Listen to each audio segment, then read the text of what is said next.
Ცოტა დამესვარა მაპატიეთ. მოკლედ ეს არის თერმოსტატი. ახეთ როგორ გამოიყურება Porsche-ს თერმოსტატი. აქ აქვს ამის ეგრეთ წოდებული ასაქცევი ადგილი, ძუძუკას ეძახიან ზოგ შემთხვევაში. მაგრამ ესეთი ვიზუალით არის Porsche-ს თერმოსტატი. აქ აქვს ეგრეთ წოდებული დატჩიკი. აქ ნახდება წყლის გატარება და მეორე უკვე როდესაც ეს თბება, წყალი თბება შესაბამის ტემპერატურაზე იღება და ატარებს უფრო დიდი რაოდენობით წყალს. როდესაც თერმოსტატია გაფუჭებული, ამ დროს თქვენმა ავტომობილმა შეიძლება აგიდუღოთ, ხუმელმა არ დაუბეროს და ორნაირი შემთხვევა აქვს გაფუჭებულ თერმოსტატს, ხო, რაც მნიშვნელოვანია და რაც გამოგადიებათ, როგორ მიხვდეთ რა ხდება.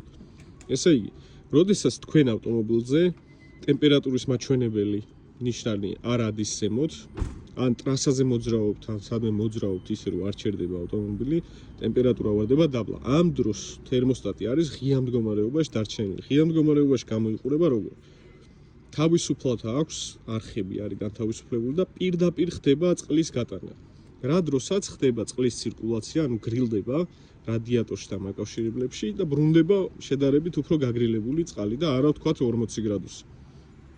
40 გრადუსიდან უნდა იყოს შემცვლელი. სხვადასხვა ავტომობილებზე სხვადასხვაგვარად არის ტემპერატურების შესვლა გამოსვლის. მეორე შემთხვევაში, როდესაც ეს ისეთ მდგომარეობაშია დახურულში, ამ დროს ხდება წყლის ადუღება, თერმოსტატის ღუმელი არ უბერავს, წყალს იკლებს, ამ დროს იკლებს უშუალოდ ეგრეთ წოდებული რაშირი წელიდან, ანუ გამოფართოვებელი ავზიდან, აქცევს და ამას ვერაფრით ვერ დაინახავთ გამომდინარე იქიდან, რომ უბრალოდ დასაქცევი არხი აქვს ამას სპეციალური.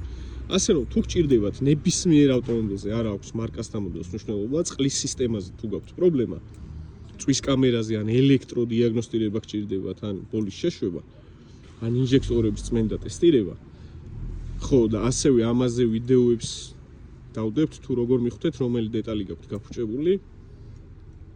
უნდა გვეწვიოთ ავტომასტერში, ასევე გამოგვიწეროთ, დაგვალაიქოთ და ასე შემდეგ. მადლობა ვიდეოს ყურებისთვის.